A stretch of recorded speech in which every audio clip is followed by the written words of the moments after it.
اب 15ویں صدی میں ہم ہیں۔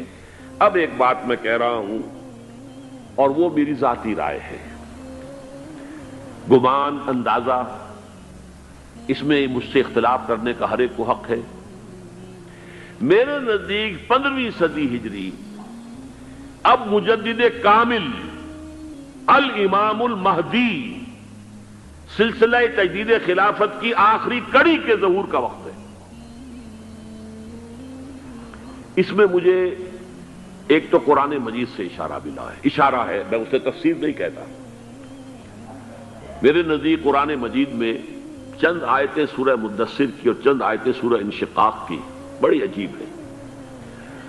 سورہ مدثر کی آیات میں حضور کی آمد کا نقشہ کھینچا گیا ہے، کلا والقمر واللیل اذ ادبر والصبح اذا اسفر انہا لإحدی الکبر نذیرا للبشر لمن شاء منکم ان یتقدم او یتأخر۔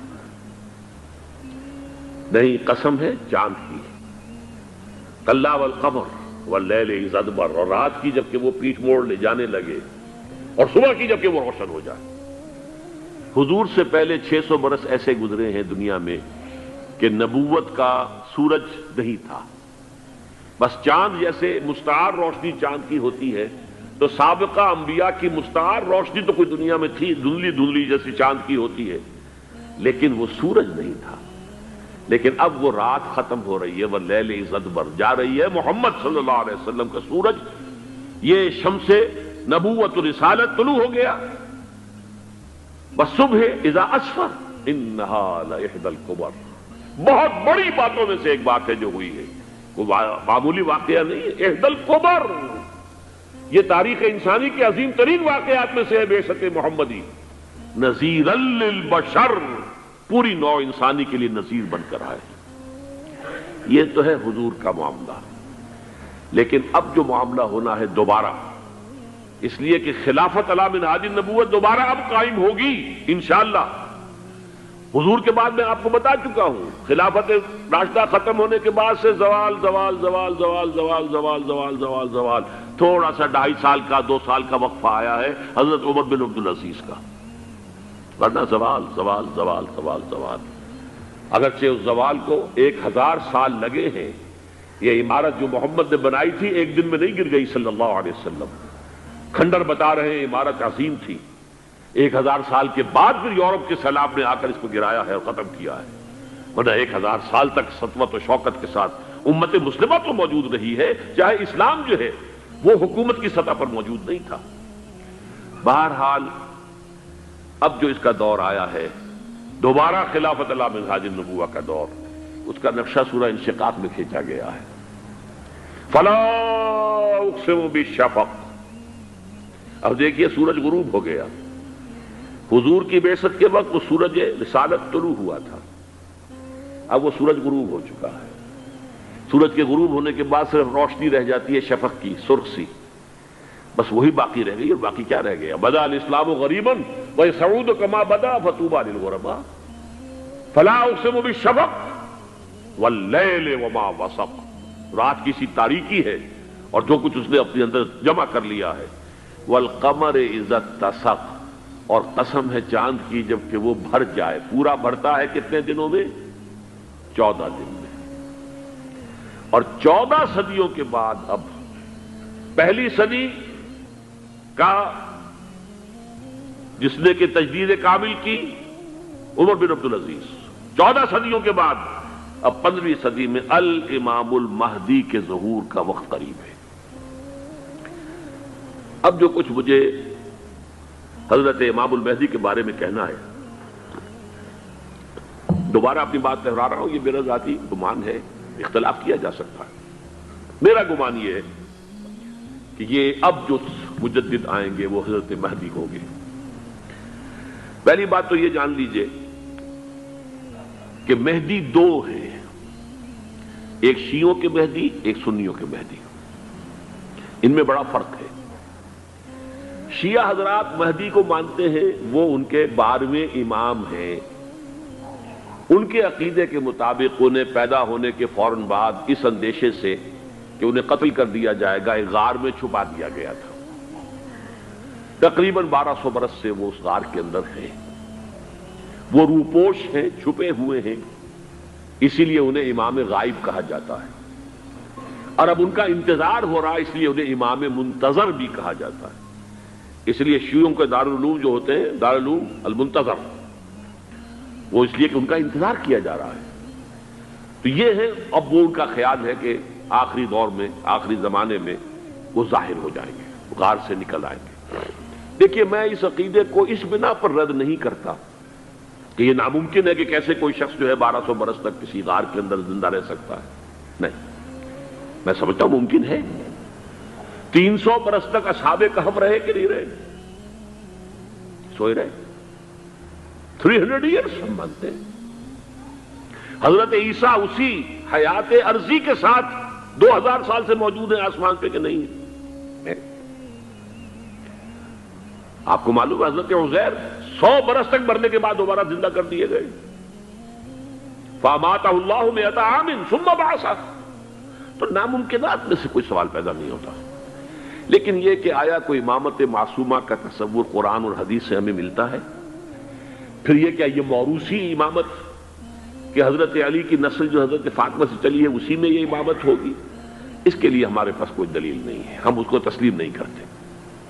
ہم تو سمجھتے ہیں کہ معصومیت ختم ہو گئی محمد الرسول اللہ صلی اللہ علیہ وسلم پر، خاتم المعصومین ہے محمد الرسول اللہ۔ اب ان کے بعد تو اجتہاد ہے اور خلافت ہے، عام معاملات میں اجتہاد ہوگا، نظام خلافت کا ہوگا۔ تو ہمارے نزدیک جو میں جس مہدی کا نام لے رہا ہوں وہ مہدی ہے جو ایک مجدد ہوں گے، جیسے کہ مجددین کے نام میں نے آپ کو گنوائے ہیں، مجدد الفسانی ہو، شاہ ولی اللہ ہو، سید احمد بریلوی ہو، شیخ الہند ہو، ایک ہوں گے انسان جو پیدا ہوں گے انسانوں کی طرح، عام طور پر اپنی عمر کو، پختگی کو پہنچیں گے، پھر وہ سامنے آئیں گے منظر پر، پھر وہ کام کریں گے، قیادت کریں گے، عرب میں ان کا ظہور ہوگا۔ دوسری بات یہ نوٹ کر لیجئے حضرت مہدی کے بارے میں، ہمارے ہاں احادیث کے جو مجموعے ہیں، ان میں جو ٹاپ کے 2 مجموعے ہیں، ان میں کہیں حضرت مہدی کا ذکر نہیں ہے، نہ صحیح بخاری میں نہ صحیح مسلم میں۔ لیکن ہم اسے نظر انداز نہیں کر سکتے کہ صحائح ستہ کی بقیہ 4 کتابوں کے اندر موجود ہے، لہذا نظر انداز نہیں کر سکتے، اگنور کرنا ممکن نہیں ہے۔ اب اس میں میں چاہتا ہوں کہ کچھ حدیثیں آپ کو میں سناؤں جن میں حضرت مہدی کا تذکرہ کیا گیا ہے۔ پہلی ہے وعن عبداللہ ابن مسعود قال قال رسول اللہ صلی اللہ علیہ وسلم، حضرت عبداللہ ابن مسعود سے روایت ہے، وہ فرماتے ہیں کہ حضور نے ارشاد فرمایا لا تذهب الدنيا حتى يملك العرب رجل من اہل بیتی، یہ دنیا ختم نہیں ہوگی جب تک کہ عرب پر میرے اہل بیت میں سے ایک شخص کی حکومت قائم نہ ہو۔ اور آپ کو معلوم ہے کہ آج تک عرب پر حضور کے اہل بیت کی کوئی حکومت قائم نہیں ہوئی، اور جب قائم ہوئی بھی تھی حضرت علی کو اگر شمار کیا جائے، اس لیے کہ حضور نے وہ جو مشہور واقعہ ہے کہ ایک چادر میں لے لیا تھا حضرت علی کو اور حضرت فاطمہ اور حضرات حسنین کو، اللہم ہؤلاء اہل بیتی، اے اللہ یہ بھی میرے اہل بیت ہیں۔ تو حضرت علی کی بھی حکومت منعقد نہیں ہوئی، پورے عالم اسلام پر ان کی حکومت نہیں تھی، اس لیے کہ شام اور مصر دونوں صوبے جو ہیں انہوں نے ان کی اطاعت قبول نہیں کی تھی۔ اس حوالے سے یہ معاملہ ابھی ہونا ہے۔ لا تذهب الدنيا حتى يملك العرب رجل من اہل بیتی یواطئ اسمہ اسمی، اس کا نام وہی ہوگا جو میرا نام ہے، یعنی محمد صلی اللہ علیہ وسلم، اور ان کا نام بھی، مہدی کا نام بھی محمد ہو، مہدی تو ان کا لقب ہے۔ یہ ترمذی میں بھی ہے، ابو داؤد میں بھی ہے، سنن ابی داؤد، جامع ترمذی، بلکہ ابو داؤد میں ایک اور روایت ہے، قال، حضور نے فرمایا لو لم يبقى من الدنيا الا يوم، اگر دنیا کی زندگی میں سے کچھ بھی نہ بچے سوائے ایک دن کے، لطول اللہ تعالی ذلك اليوم، تو اللہ تعالیٰ اس دن کو لمبا کر دے گا، حتی یبعث فیہ رجلا منی، یہاں تک کہ میرے خاندان میں سے ایک شخص کو اٹھائے گا، من اہل بیتی، میرے اہل بیت میں سے، یواطئ اسمہ اسمی و اسم ابی ہے اسم ابی، جس کا نام میرے نام پر ہوگا، جس کے والد کا نام میرے والد کے نام پر ہوگا، محمد ابن عبداللہ ان کا نام ہوگا، اور وہ یملأ الارض قسطا وعدلا کما ملئت ظلما وجورا، وہ سرزمین عرب کو عدل اور انصاف سے اسی طرح بھر دیں گے جیسے کہ وہ ظلم اور زیادتی سے بھر چکی ہوگی۔ دوسری روایت ہے حضرت ابو سعید خدری رضی اللہ تعالی عنہ سے، حضور نے فرمایا المہدی منی اجل الجبہۃ اقن الانف یملأ الارض قسطا وعدلا کما ملئت ظلما وجورا یملک 7 سنین، رواہ داؤد، کہ مہدی مجھ میں سے ہوں گے بڑی روشن پیشانی والے اور بڑی کھڑی ناک والے، وہ زمین کو بھر دیں گے انصاف سے اور عدل سے جیسے کہ وہ ظلم سے بھری ہوئی ہوگی، اور وہ 7 برس تک حکومت کریں گے۔ عرب میں خالص خلافت علی منہاج النبوہ کا نظام حضرت مہدی کے ہاتھوں قائم ہوگا اور 7 برس تک قائم رہے گا عرب کے اندر۔ اس کا اگلا مرحلہ میں بعد میں بیان کروں گا۔ تیسری روایت، اور اس کو میں اس لیے خاص طور پہ سنا رہا ہوں کہ اس میں وہی الفاظ آئے ہیں جو میں نے ابتدا میں حدیث آپ کو سنائی تھی، اس کے الفاظ ہیں۔ عن ابی سعید قال ذکر رسول اللہ صلی اللہ علیہ وسلم بلاء یصیب هذه الامہ حتی لا یجد الرجل ملجا یلجا الیہ من الظلم۔ حضور نے ذکر فرمایا کہ ایک دور ایسا آئے گا انتہائی ابتلاء اور آزمائش اور مصائب کا کہ کسی شخص کو کوئی سر چھپانے کی جگہ نہیں ملے گی اس ظلم سے اپنے آپ کو بچانے کے لیے۔ فَيَبْعَثُ اللَّهُ رَجُلًا مِنْ عِتْرَتِي وَأَهْلِ بَيْتِي، تو پھر اللہ میرے خاندان میں سے، میرے اہل بیت میں سے اٹھائے گا ایک شخص کو، فَيَمْلَأُ بِهِ الْأَرْضَ قِسْطًا وَعَدْلًا، اور اس کے ذریعے سے اللہ تعالیٰ زمین کو عدل و قسط سے بھر دے گا۔ يَرْضَى عَنْهُ سَاكِنُ السَّمَاءِ، یہ وہی الفاظ آ گئے اب، اس سے پھر راضی ہو جائیں گے آسمانوں میں رہنے والے بھی، وَسَاكِنُ الْأَرْضِ، اور زمین میں رہنے والے بھی۔ لا تدع السماء من قطرها شيئا الا ثبته، آسمان اپنا ایک قطرہ بھی نہیں روکے گا مگر یہ کہ اس کو زمین کے اوپر نثار کر دے گا، بارش کی شکل میں گرا دے گا۔ ولا تدع الارض من نباتها شيئا الا اخرجته، اور زمین اپنی پیداوار میں سے کوئی شے نہیں چھپائے گی، نہیں روکے گی مگر اس کو ظاہر کر دے گی۔ چوتھی حدیث جو ہے وہ حضرت ام سلمہ سے رضی اللہ تعالی عنہ قال سمعت رسول اللہ صلی اللہ علیہ وسلم یقول المہدی من عترتی من اولاد فاطمہ، رواہ ابو داؤد، یہ بھی سنن ابو داؤد کی روایت ہے۔ حضور نے فرمایا مہدی میرے خاندان سے، میرے اہل بیت سے ہوں گے، یعنی اولاد فاطمہ میں سے، اور تفسیر اس کی آتی ہے کہ حضرت حسن کی اولاد میں سے ہوں گے۔ پانچویں حدیث میں آپ کو سنا رہا ہوں، اور اس میں ایک عجیب مشابہت آپ کے سامنے آئے گی حضرت عمر بن عبدالعزیز کے ساتھ، یہ اول اور آخری کڑی کے درمیان مشابہت۔ عن علی رضی اللہ تعالی عنہ، یہ حدیث جو ہے مسند احمد ابن حنبل میں بھی ہے اور سنن ابن ماجہ میں بھی ہے۔ قال قال رسول اللہ صلی اللہ علیہ وسلم المہدی منا اہل البیت یصلحہ اللہ فی لیلۃ، مہدی ہم میں سے ہوں گے، ہمارے اہل بیت میں سے، اور اللہ ایک ہی رات میں ان کی اصلاح کر دے گا۔ یعنی وہ پہلے سے کوئی زیادہ روحانی یا دینی کوئی اس سے طرح کی شخصیت نہیں ہوں گے، لیکن ایک ہی رات میں اللہ تعالیٰ ان کی سیرت و کردار کے اندر انقلاب عظیم برپا کر دے گا۔ جیسے کہ میں نے عرض کیا تھا آپ سے کہ عمر بن عبدالعزیز کی زندگی میں انقلاب عظیم آیا ہے، خلافت کا بوجھ پڑتے ہی کہاں وہ خوش باش اور خوش لباس اور خوش خوراک، وہ شہزادہ ٹھاٹ باٹ والا، جاگیر والا، گورنر کا بیٹا اور خود گورنر، اور کہاں یہ کہ اس کی وہ درویشی جو میرے نزدیک واللہ عالم، ڈرتے ڈرتے کہہ رہا ہوں، میرے نزدیک وہ حضرت ابو بکر، حضرت عمر اور حضرت علی کی درویشی کو بھی مات دے گئی۔ لیکن کنٹراسٹ بہت شدید ہے، وہاں جو بھی کچھ تھا وہ تدریجاً آیا تھا، ہوتے ہوتے ہوتے ایک انتہا، اور یہاں سڈن آیا۔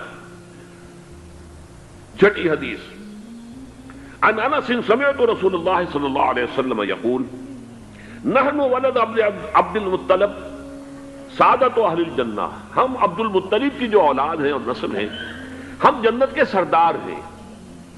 اور پھر آپ نے نام گنوائے ہیں، انا وحمزۃ وعلی وجعفر والحسن والحسین والمہدی، میں خود اور حضرت حمزہ بنو عبد المطلب میں سے، عبد المطلب کے بیٹے، اور علی اور جعفر، حضرت علی کے بھائی جعفر طیار، اور حسن اور حسین حضرت فاطمہ کے لخت جگر، حضرت علی کے بیٹے، والمہدی، اور آخر میں جا کر پھر مہدی۔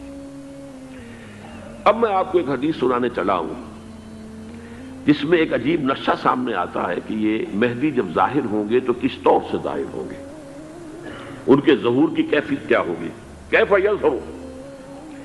یہ روایت ہے حضرت ام سلمہ سے رضی اللہ تعالی عنہا، حضور کی زوجہ محترمہ ہے، فرماتی ہیں ام سلمہ عن النبی صلی اللہ علیہ وسلم قال یکون اختلاف عند موت خلیفۃ، موت خلیفۃ، حضور نے فرمایا ایک خلیفہ کی موت پر اختلاف واقع ہو جائے گا، خانہ جنگی ہو جائے گی۔ فَيَخْرُجُ رَجُلٌ مِّنْ أَهْلِ الْمَدِينَةِ حَارِبًا إِلَىٰ مَكَّةَ، پھر مدینے کے لوگوں میں سے ایک شخص نکلے گا، بھاگے گا اور جا کر پناہ لے گا اور چھپ جائے گا مکے میں۔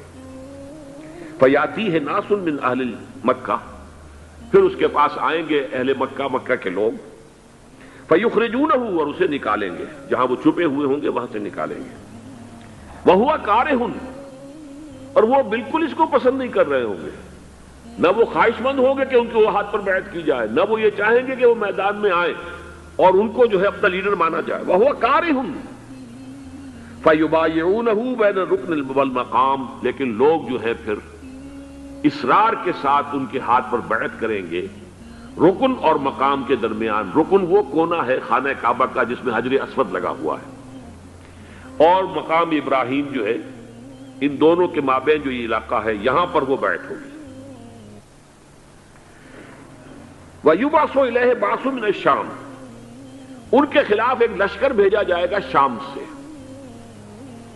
نہیں کہا جا سکتا کہ باسی حکومت اس وقت کی جو ہے اس کی طرف سے کوئی مسئلہ اس طرح کا اٹھ کھڑا ہو، اس لیے کہ ابھی تو بہرحال باسی حکومت وہاں ہے۔ فَيُخْسَفُ بِهِمْ بِالْبَيْضَاءِ بَيْنَ مَكَّةَ وَالْمَدِينَةِ، لیکن اللہ تعالیٰ اس لشکر کو مکے اور مدینے کے درمیان وادی بیضاء میں دھسا دے گا، زمین کے اندر پورے کے پورے لشکر کو۔ فَإِذَا رَأَى النَّاسُ ذَلِكَ، جب لوگ یہ دیکھیں گے کہ اتنی بڑی نشانی ظاہر ہو گئی، أَتَاهُ أَبْدَالُ الشَّامِ وَعَصَائِبٌ من العراق فَيُبَايِعُونَهُ، اب شام سے سارے کے سارے جو اولیاء اللہ ہیں وہ بھی آئیں گے، اور عراق سے جوق در جوق لوگ آئیں گے اور ان سے بیعت کریں گے۔ وَيَعْمَلُ فِي النَّاسِ بِسُنَّةِ نَبِيِّهِمْ، پھر وہ عمل کریں گے لوگوں کے مابین، حکومت کریں گے اپنے نبی کی سنت کے مطابق۔ وَيُلْقِي الْإِسْلَامُ بِجَرَانِهِ، اور اسلام اپنی گردن زمین پر ٹکا دے گا۔ وَالْأَرْض، فی الارض، زمین میں۔ فَيَلْبَسُ 7 سنین، پھر وہ 70 برس تک حکمران رہیں گے، 7 برس تک حکمران رہیں گے۔ ثم یتوفا، پھر ان کا انتقال ہوگا۔ ویصلی علیہ المسلمون، اور مسلمان ان پر نماز پڑھیں گے۔ یہ جو میں نے آپ کے سامنے نقشہ کھینچا ہے، اس سے اب میں ایک نتیجہ نکالتا ہوں، اسے بھی میرا گمان کہیے، اختلاف بھی کر سکتے ہیں آپ، اگر اس کو وزنی سمجھے تو قبول بھی کر سکتے ہیں۔ وہ یہ ہے کہ میرے نزدیک شاہ فہد کے انتقال پر لا محالہ یہ صورتحال پیدا ہو جائے۔ ولی عہد وہاں ہے عبداللہ بن عبدالعزیز، امریکہ کو وہ پسند نہیں کرتے اور امریکہ انہیں پسند نہیں کرتا، یہ بالکل تش تش بام ہے۔ امریکہ نے لازماً جس طریقے سے اپنے پنجے گاڑے ہیں سعودی عرب کے اندر، اپنا فوجی اڈا بنایا ہے، تو آسانی کے ساتھ وہاں سے اپنے پنجے ہٹانے کے لیے تیار نہیں۔ ایک حدیث میں آتا ہے قرن الشیطان، نجد سے شیطان کا سینگ برآمد ہوگا، وہ شیطان کا سینگ ہے، جو میزائل وہاں پر لگے ہوئے ہوں گے اس وقت، در حقیقت وہ سارے کے سارے جو ہیں وہ شیطان کے سینگ ہیں۔ بہرحال کوشش وہ کرے گا کہ جیسے کہ اس نے جارڈن میں کیا، کتنے عرصے سے وہاں شاہ حسین کا چھوٹا بھائی حسن جو ہے وہ ولی عہد تھا، عین وقت کے اوپر آ کر، اور پتہ نہیں کیسی کیسی دوائیاں دے کر اسے لے کر آئے ہیں شاہ حسین کو، مرتے ہوئے کو تھوڑی دیر زندہ رکھنے کے لیے، اور وہ تبدیلی کروا کر جو ہے واپس لے گئے ہیں۔ تو یہ معاملہ ہوا ہے، تبدیلی کروا دی، وہاں تو ہو گئی آرام سے، کوئی بات نہیں۔ بحرین میں بھی غالباً ایسا ہی معاملہ ہوا ہے، واللہ عالم، مجھے یاد پڑتا ہے کہ وہ چاہتے ہیں کہ ہمارا پسند کا آدمی آئے۔ اگر سعودی عرب میں یہ کام کیا گیا تو اس کا لازمی نتیجہ خانہ جنگی ہوگا، اس لیے کہ وہاں کی روایت یہ بڑی سخت ہے، بڑی پختہ ہے۔ پھر یہ کہ وہاں جو ہے امیر عبداللہ جو ہے، جو وہاں پر اگرچہ سپہ سالار وہ نہیں ہے، کمانڈر ان چیف وہ نہیں ہے، کمانڈر ان چیف تو کوئی اور ہے، لیکن الحرس الوطنی جو ہے، نیشنل گارڈز، بہت بڑی فورس ہے وہ۔ اصل بیڈوین فورس جو ہے صحرا کے لوگوں کی عرب فورس، وہ در حقیقت الحرس الوطنی ہے، نیشنل گارڈ ہے، اور اس کا کمانڈر ان چیف یہ ہے امیر عبداللہ۔ تو لازماً یہ شکل جو ہے پوری ہو کر رہے گی۔ جیسے ہی یہ معاملہ ہوا شاہ فہد کے انتقال کا، تو یہ اختلاف ہوگا، خانہ جنگی ہوگی، پھر کوئی اللہ کا بندہ جو ہوگا۔ میرے نزدیک، میں آج سے کچھ 6-7 سال پہلے سالانہ اجتماع تھا تنظیم اسلامی کا راولپنڈی میں، میں نے اس وقت وہاں کہا تھا، اس سے ذرا اخبارات میں بھی کچھ وہ کنٹروورسی آئی تھی کہ میرے نزدیک امام مہدی پیدا ہو چکے ہیں، ان کے ظہور کا وقت قریب ہے۔ اور اس کی تھوڑی سی بات میں مجھے معلوم ہوا کہ جین ڈکسن غالباً نام ہے امریکن اس کا، جس نے یہ پیشن کوئی خبر دی تھی کہ 1962 میں عالم عرب میں ایک بچہ پیدا ہوا ہے کہ جو وہاں کا نقشہ بدل کر رکھ دے گا۔ یہ جین ڈکسن کی غالباً پیشن گوئی ہے۔ بہرحال مجھے اس کی پیشن گوئی سے کوئی دلچسپی نہیں ہے، میں تو جو احوال دیکھ رہا ہوں، یعنی اسرائیل کا قائم ہو جانا، اور اس کے بعد اب یروشلم کا مسلمانوں کے ہاتھوں سے نکل جانا، اور اب گویا کہ وہ الملحمۃ العظمیٰ جو ہے تلی کھڑی ہے، کسی بھی وقت جو ہے یہ جو ہے وہ لاوا پھٹ سکتا ہے، آتش فشاں پھٹ سکتا ہے۔ تو یہ تمام حالات ایسے ہیں کہ جن کی وجہ سے میں سمجھتا ہوں کہ ایک تو جو قرآن مجید کے اشارات میں نے آپ کو بتائے، 14 صدیاں 14 دن میں چاند کا پورا ہونا، والقمر اذا اتسق، 14 دن میں 14ویں کا چاند۔ اسی طرح اب یہ 14 صدیوں کے بعد یہ صدی جو 15ویں صدی ہے، یہ در حقیقت ظہور امام مہدی کی صدی ہے۔ لیکن یہ کہ امام مہدی کی حکومت قائم کرنے کے لیے کون لوگ آئیں گے؟ عرب جو ہیں وہ اندر سے کھوکھلے ہو چکے ہیں، عیاشی نے، دولت نے، پیسے نے، دولت، پیسہ، عیاشی، اس کی وجہ سے کھوکھلے ہو چکے ہیں۔ یہاں میں آپ کو 2 حدیثیں سنانا چاہتا ہوں۔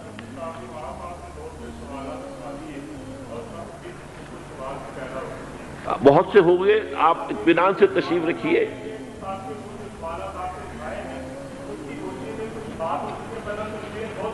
بہت ہوگی، بات ہوگی، آپ اس طرح صبر سے سن لیجئے۔ میں اب تقریباً اپنی گفتگو کے اختتام تک پہنچ رہا ہوں۔ سنن ابن ماجہ کی روایت ہے حضرت ابو ہریرہ سے رضی اللہ تعالی عنہ، قال قال رسول اللہ صلی اللہ علیہ وسلم اذا وقعت الملاحم بعث اللہ بعثا من الموالی هم اکرم العرب فرسا واجودہ سلاحا یوید اللہ بہم الدین، رواہ ابن ماجہ عن ابی ہریرہ رضی اللہ تعالی عنہ۔ جب ملاحم کا دور شروع ہوگا تو اللہ تعالیٰ اٹھائے گا ایک لشکر یا لشکروں پر لشکر موالی میں سے۔ موالی کون ہے؟ عربوں نے جب فتح کیا تھا اس پورے علاقے کو خلافت راشدہ کے دوران، اور پھر وہ لوگ جو ہے، ایک رائے تو یہ تھی کہ انہیں غلام بنایا جائے سارے آبادیوں کو، لیکن یہ کہ حضرت عمر کا اجتہاد تھا، اس کے مطابق جو ان کو غلام نہیں بنایا گیا، تو وہ موالی کی حیثیت رکھتے ہیں۔ عربوں میں دم نہیں ہے، موالی میں سے لشکر اٹھیں گے کہ جو در حقیقت حضرت مہدی کی حکومت کو قائم کریں گے۔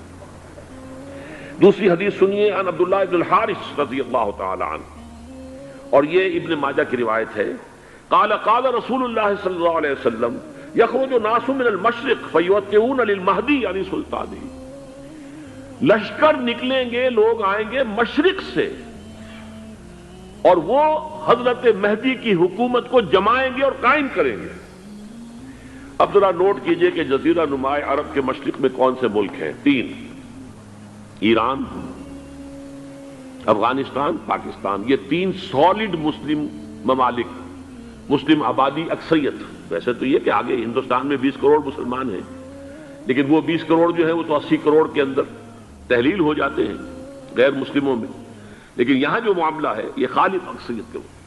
ان میں سے ایران کا معاملہ جہاں تک ہے، نمبر 1 یہ کہ وہ شیعہ عقائد کے حصار میں بند ہے، اس سے ادھر ادھر ہونا اس کے لیے ممکن نہیں۔ حدیث میں یہ بھی آتا کہ اصفہان سے 70,000 یہودی دجال کا ساتھ دیں گے۔ لیکن بہرحال خراسان ایک صوبہ ہے افغانستان کا اس وقت بھی، شمال مشرقی کونے میں، مجھے امید ہے وہاں سے خیر کی، کیونکہ خراسان کا لفظ وہاں پہ شامل ہے، اور حضور کی حدیث میں بعد میں آپ کو سناؤں گا کہ خراسان سے فوجیں چلیں گی جو یروشلم کو دوبارہ حاصل کریں گی، فتح کریں گی، جیسے پہلے یروشلم کھویا عربوں نے تھا، دوبارہ حاصل کیا تھا کرد نے، کرد خون صلاح الدین ایوبی رحمت اللہ علیہ. ایسے اب پھر عربوں نے کھویا ہے، لیکن لینے والے خراسان سے لشکر آئیں گے. یخرج من خراسان رایات و سود لا یردھا شیء حتی تنصب بإیلیا. خراسان کے علاقے سے کالے علم لے کر لشکر چلیں گے جن کے رخ کو کوئی موڑ نہیں سکے گا جب تک کہ وہ جا کر یروشلم میں نصب نہ ہو جائے. اس کے بعد نام آتا ہے پاکستان کا. یہ ہے میری اور آپ کی داستان، اور یہ ہے سبب جس کی وجہ سے کہ میں آپ سے یہ گفتگو کر رہا ہوں. اصل میں تو کس لیے؟ محض ایک علمی استفادہ، محض اپنی بات آراء کو ظاہر کرنے کا شوق نہیں، بلکہ یہ کہ اپنی ذمہ داری ہم پہچانے کہ ہم کس مقام پر کھڑے ہیں. دیکھیے، اس پاکستان کے بارے میں یا ہندوستان کے بارے میں علامہ اقبال نے کہا تھا اپنے ترانہ ملی میں، میر عرب کو آئی ٹھنڈی ہوا جہاں سے، میرا وطن وہی ہے، میرا وطن وہی ہے. اور مجھے بتایا گیا کہ سنن ابی داؤد میں یہ روایت موجود ہے کہ حضور نے فرمایا کہ ہندوستان کی طرف سے مجھے ٹھنڈی ہوا آتی، اگرچہ مجھے وہ حدیث ابھی نہیں ملی ہے، لیکن حزب التحریر کا ایک کارڈ مجھے ملا تھا، تو اس میں اس حدیث کا اور اس میں ابو داؤد کا روایت کا حوالہ موجود تھا. لیکن میں جو چیز آپ کو بتا چکا ہوں وہ یہ کہ الف ثانی کا پورا تجدیدی کارنامہ اس ہندوستان کی سرزمین میں ہوا. مجدد الف ثانی شیخ احمد سرندی، شاہ ولی اللہ دہلوی، سید احمد بریلوی، وہ تو ہمارے پاکستان میں آ کر جو ہے ان کا خون جذب ہوا ارض پاکستان میں. پھر شیخ الہند مولانا محمود حسن. تحریک خلافت چلی تو صرف ہندوستان میں چلی اور کہیں نہیں چلی. آزادی کی تحریک چلی پوری دنیا میں، وہ نیشنلزم کی بنیاد پر چلی، ملے نیشنلزم، عرب نیشنلزم، ترک نیشنلزم. ہمارے ہاں چلی تو اسلام کے نام پر پاکستان کا مطلب کیا؟ لا الہ الا اللہ. پھر پاکستان قائم ہوا معجزے کے طور پر، بلکہ نازل ہوا ہے لیلۃ القدر میں. انا انزلناہ فی لیلۃ القدر، جیسے قرآن نازل ہوا لیلۃ القدر میں، یہ پاکستان بھی نازل ہوا لیلۃ القدر میں. اس کا برقرار رہنا ابھی تک معجزہ ہے. ہندو یہ سمجھتا تھا، کانگریس سمجھتی تھی کہ جھٹپٹ ختم ہو جائے گا. پھر یہ کہ اس کا قرارداد مقاصد کا پاس ہو جانا، مزید بھی اور اضافی دفعات دستور میں آ جانا، اب کمرشل انٹرسٹ کو ربا قرار دے کر حرام قرار دینا، یہ سارے لینڈ مارکس ہیں کہ جو اشارہ کر رہے ہیں کسی چیز کی طرف. معاملہ کدھر جا رہا ہے؟ پھر یہ کہ یہ جو 14ویں صدی کے مجدد تھے شیخ الہند، اس کے بعد سے کچھ ایسی شخصیتیں عظیم پیدا ہوئی ہیں ہند میں جن کو میں سمجھتا ہوں کہ 14ویں صدی کے مجدد اور 15ویں صدی کے مجدد کے درمیان یہ 15ویں صدی کے مجدد کی راہ کو سیدھا کرنے والے، جیسے کہ حضرت یحییٰ نے کہا تھا میں تو آنے والے کا راستہ سیدھا کر رہا ہوں حضرت عیسیٰ کے لیے، ایسے ہی 15ویں صدی کے لیے امام مہدی کے لیے راستہ صاف کرنے والے سب سے پہلے علامہ اقبال، جنہوں نے اسلام کا تصور دین کی حیثیت سے دوبارہ زندہ کیا ہے، ورنہ اسلام ایک مذہب کی شکل اختیار کر چکا تھا. پھر مولانا مودودی، مولانا ابوالکلام آزاد حکومت الہیہ کے نعرے کے ساتھ میدان میں آئے. یہ اقبال نے جو تصور پیش کیا تھا اس پر عملی جدوجہد کے لیے حزب اللہ قائم ہوئی. نوٹ کر لیجئے 11 برس کا فرق ہے عمر کا علامہ اقبال کے اور ابوالکلام کے. اور 1913 میں جب حزب اللہ قائم کی ہے اس وقت علامہ اقبال کی ملی شاعری اپنے عروج کو پہنچ چکی تھی. پھر یہ کہ علامہ اقبال کے بعد تعمیل جو ہے اس کام کی وہ ابوالکلام نے کی، لیکن روایتی علماء کی شدید مخالفت کی وجہ سے وہ بددل ہو کر چھوڑ گئے، کانگریس میں شامل ہو گئے، بساط جو ہے حزب اللہ کی انہوں نے لپیٹ دی. پھر مولانا مودودی آئے، انہوں نے وہ ڈور جو ہے اس کا سرا تھاما، جماعت اسلامی قائم کی حکومت الہیہ ہی کے قیام کے لیے. اگرچہ میرے نزدیک یہ کہ وہ انتخابی اور ایک قومی سیاست کی ایک جماعت بن کر پاکستان میں جو ہے دلدل میں پھنس گئی ہے، اب ہم اس کی کوشش کر رہے ہیں تنظیم اسلامی اور یہ تحریک خلافت جس کے تحت یہ جلسہ ہو رہا ہے. یہ ساری چیزیں وہ ہیں کہ آپ کو سوائے پاکستان کے اور کہیں نہیں ملیں گی پوری دنیا میں. معلوم ہوتا ہے کہ پاکستان کو بہت بڑا رول پلے کرنا ہے اس میں، اور اس کے ساتھ اب جمع کر لیجئے افغانستان کی عمارت افغانستان، اسلامی عمارت افغانستان قائم ہو چکی ہے. یہ پچھلے 20 سالوں میں جو کچھ وہاں ہوتا رہا ہے اس سے پہلے تصور نہیں ہو سکتا تھا. کابل جو ہے وہ تو جیسے پیرس کا تمدن تھا ویسے کابل کا تھا، وہی لباس، وہی سکرٹس. یہاں جب آئے تھے شاہ ظاہر شاہ سرکاری دورے پر تو ان کی جو ملکہ صاحبہ تھی ان کے ساتھ وہ سکرٹ میں ملبوس تھی. کابل جو ہے وہ بالکل ایک پیرس کی طرح کا شہر تھا. آج کابل جو ہے جا کر دیکھیے، علامہ اقبال کے فرزند بھی دیکھ کر آئے ہیں، تو اگرچہ وہ خود میں سمجھتا ہوں کہ خاصے انہیں آپ لبرل کہیں، آزاد خیال کہیں، لیکن اس درجے متاثر ہو کر آئے تھے کہ انہوں نے یہ کہا افغانستان میں جو میں نے حالات دیکھے ہیں کہ اگر 2-4 اور مسلمان ملکوں کے اندر یہ نظام قائم ہو جائے تو پوری دنیا مسلمان ہو جائے گی۔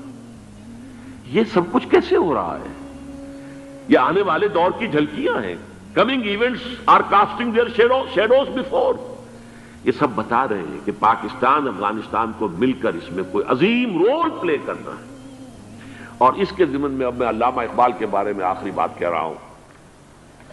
علامہ اقبال کے بارے میں عام یہ خیال ہے، انہوں نے اپنے خطبات میں مہدی کا اور نزول مسیح کا، حالانکہ میں کل پڑھ رہا تھا مولانا سید احمد اکبر آبادی رحمۃ اللہ علیہ کا ایک مقالہ ان کا کہ علامہ اقبال نے ابن خلدون کے بارے میں یہ کہا ہے کہ مہدی کا اور نزول عیسیٰ کا دونوں کا انہوں نے انکار کیا ہے، حالانکہ ابن خلدون نے نزول عیسیٰ کا انکار نہیں کیا، صرف مہدی کا انکار کیا ہے۔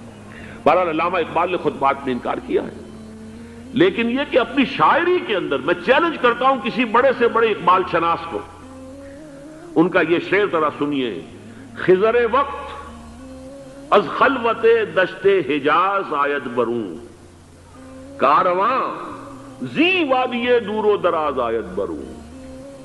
خضر وقت، امام وقت، رہنمائے وقت، قائد وقت، خلوت دشت حجاز، حجاز کی صحرا کی کسی خلوت گزینی سے نکل کر باہر آئیں گے۔ میں حیران ہوتا ہوں علامہ کے اس فکر پر اور اس مصرے پر۔ یہاں انہوں نے شیعہ اور سنی دونوں کے کانسیپٹ جمع کر دیے۔ شیعہ کا کانسیپٹ یہی چھپے ہوئے کسی غار میں وہاں سے برآمد ہوں گے، اور ہمارا کانسیپٹ میں ام سلمہ رضی اللہ تعالیٰ عنہ کی حدیث سنا چکا، چھپے ہوئے ہوں گے وہ وہاں پر، مدینے سے نکل کر آ کر مکے میں چھپ جائیں گے۔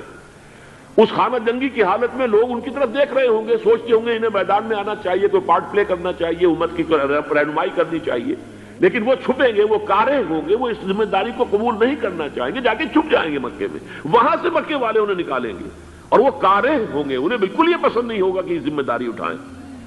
تو خضر وقت از خلوت دشت حجاز آیت بروں، کارواں زی وادی دور و دراز آیت بروں۔ کارواں جو چلے گا ان کی مدد کے لیے اس وادی دور و دراز، اس عظیم وادی دور و دراز، یہ وادی سندھ ہے۔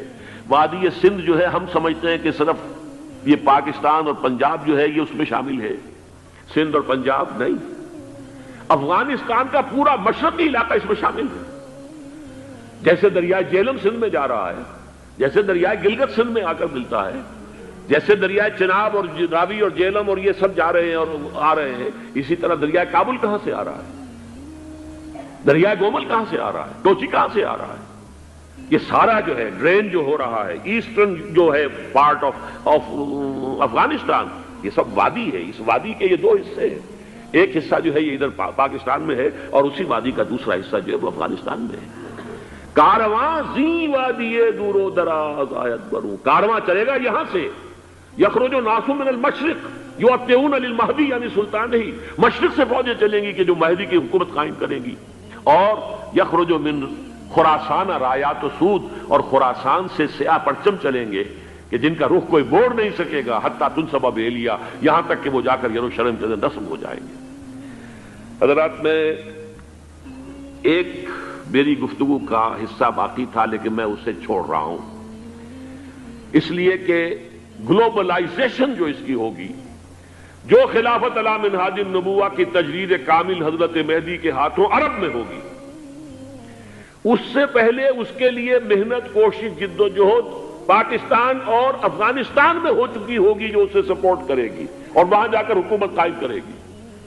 اس کے بعد گلوبلائزیشن کا جو مرحلہ اس کا ہے وہ حضرت مہدی کے ہاتھوں نہیں ہے، وہ حضرت عیسیٰ ابن مریم ان کے نزول کے بعد ہے، جن کے نزول کے بعد دجال کا خاتمہ ہوگا اور یہودیوں کا استحصال ہوگا، مسلمانوں پر بھی بڑی تکالیف عربوں پر آئیں گی، شدائد آئیں گے، لیکن یہ وہ میں حصہ جو اپنی گفتگو کا آج چھوڑ رہا ہوں اس لیے کہ میں دیکھ رہا ہوں کہ بعض حضرات کا صبر کا پیمانہ اب لبریز ہو رہا ہے۔